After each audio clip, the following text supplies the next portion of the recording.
Un ressentiment que Ben Laden et al-Zawahiri ne manquent pas d'exploiter pour mobiliser des djihadistes venus du monde entier.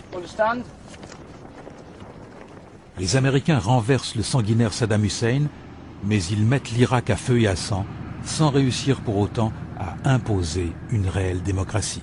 Alors, la démocratisation qui devait avoir lieu d'abord en Irak, après l'invasion, devait essaimer dans l'ensemble de la région et à la fois faire tomber l'Iran des mollahs par contagion démocratique, mais aussi conduire à des bouleversements majeurs chez les alliés des États-Unis traditionnels comme l'Égypte et l'Arabie saoudite. Ça n'est pas advenu, puisque il n'y a pas eu d'accouchement démocratique en Irak à cause de la guerre civile qui n'était pas du tout prévue. Samedi dernier, dans une mosquée de Falloujah, ces militaires américains reviennent sur les lieux d'un assaut qui a fait la veille une dizaine de morts parmi les rebelles. Il y a aussi eu des blessés. C'est en tout cas ce que confirme l'un des soldats américains que l'on entend distinctement.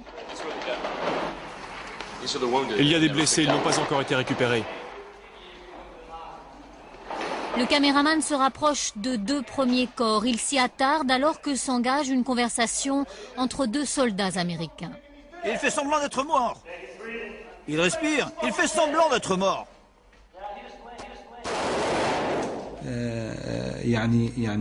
Les musulmans se sentent très humiliés par les attaques directes et répétées contre leur religion, où qu'ils se trouvent dans le monde.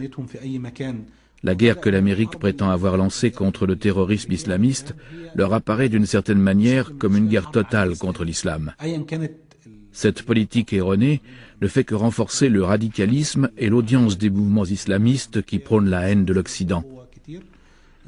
Lors des récents événements dramatiques de Falloujah en Irak, la position des mouvements musulmans traditionnels était, de mon point de vue, très rationnelle et relativement modérée.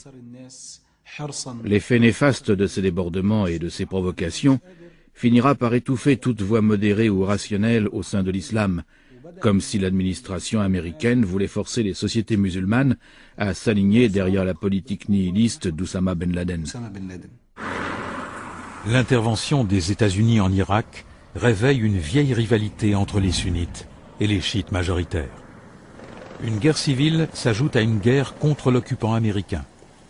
Al-Qaïda, organisation sunnite, orchestre une solidarité sunnite. Des milliers de jeunes d'Arabie saoudite, pays sunnites voisins, traversent la frontière pour faire le djihad et répondent ainsi à une fatwa émise par des dignitaires religieux du pays.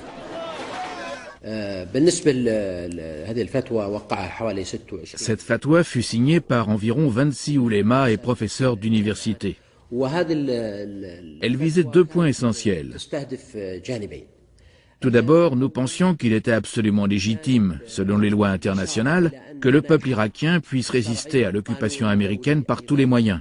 La présence américaine en Irak est une invasion illégale, et les Irakiens ont le droit absolu de lui résister à travers les moyens qu'ils estiment être les plus adéquats et les plus efficaces, que ce soit à travers la désobéissance civile ou même par les moyens militaires qui visent uniquement les militaires et non les civils. Quand les États-Unis ont envahi l'Irak, on avait typiquement des armées d'un pays croisé qui envahissaient une partie de la terre d'islam.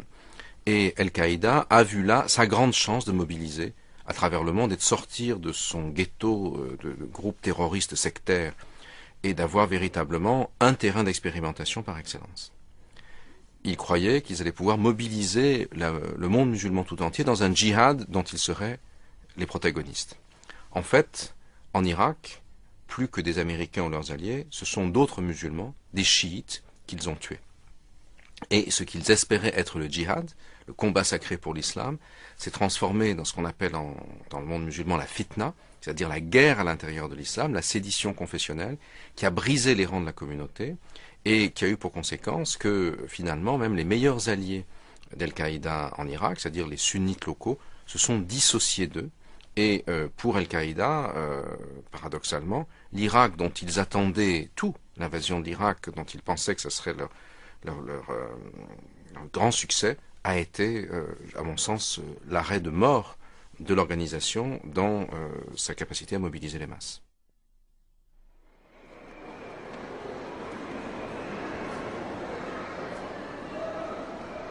La mondialisation met à la portée des Saoudiens aisés une modernité matérielle qui n'a rien à envier à celle que l'on trouve en Europe ou aux États-Unis.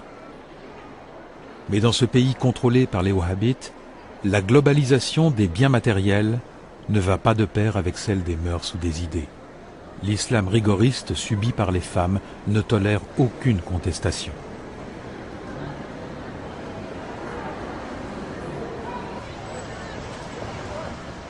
En Arabie Saoudite comme dans d'autres pays musulmans, toute interprétation de l'islam officiel est interdite. Et les musulmans qui osent proposer une autre lecture du Coran le font souvent au péril de leur vie. Vous prenez par exemple une règle, je dirais affreuse, barbare, selon laquelle il faut lapider l'auteur d'adultère. C'est effectivement affreux. Tuer, lancer des pierres sur un délinquant, entre guillemets, jusqu'à sa mort, on ne peut plus barbare. Eh bien, cette règle n'existe pas dans le Coran.